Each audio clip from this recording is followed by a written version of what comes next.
একটি জানাজা আর লাখো মানুষের নীরব শোক।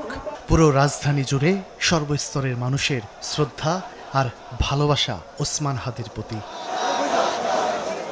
শনিবার বেলা ২টায় জাতীয় সংসদ ভবনের দক্ষিণ প্লাজায় ওসমান হাদির জানাজা অনুষ্ঠিত হওয়ার কথা থাকলেও সকাল থেকেই মানুষের ঢল নামে মানিক মিয়া এভিনিউয়ে।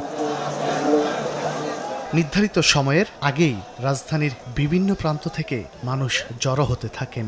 ভিড় সামাল দিতে প্রতিটি প্রবেশপথে কড়া নিরাপত্তা ব্যবস্থা নেয় পুলিশ। সাধারণ মানুষকে তল্লাশি করে ভেতরে প্রবেশের অনুমতি দেওয়া হয়। সংসদের দক্ষিণ প্লাজার গেট দিয়ে ঢোকার জন্য সারিবদ্ধভাবে লাইনে দাঁড়িয়ে অপেক্ষা করেন হাজারো জনতা।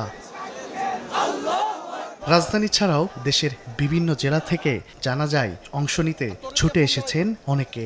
যে যেভাবে পেরেছেন সময়ের আগেই পৌঁছানোর চেষ্টা করেছেন। জানাজায় সর্বকালের শ্রেষ্ঠ গণজামায়াতের কথা উঠে আসে তাদের কণ্ঠে।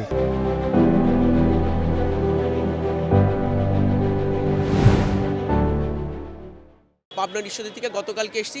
আমি ওসমান হাদি সাহেবের জানাজার জন্য আসছি। প্রত্যেক যুগে যুগে এরা জন্মগ্রহণ করে না।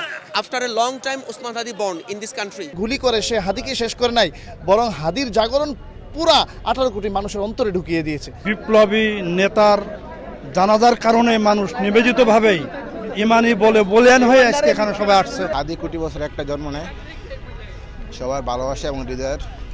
বেলা ২টার পর অনুষ্ঠিত হয় জানাজা। পুরো মানিক মিয়া এভিনিউ রূপ নেয় জনস্রোতে। অংশ নেন লাখো জনতা। ওসমান হাদিকে হত্যা করে কোনোদিনও ভারতের আধিপত্যবাদ বাংলাদেশে কায়েম করতে পারবে না। বাংলাদেশের ইতিহাসে কখনো এমন হয় নাই যে একজন মানুষের জানাজায় লক্ষ লক্ষ মানুষ এইভাবে জানাজায় অংশগ্রহণ করেছে।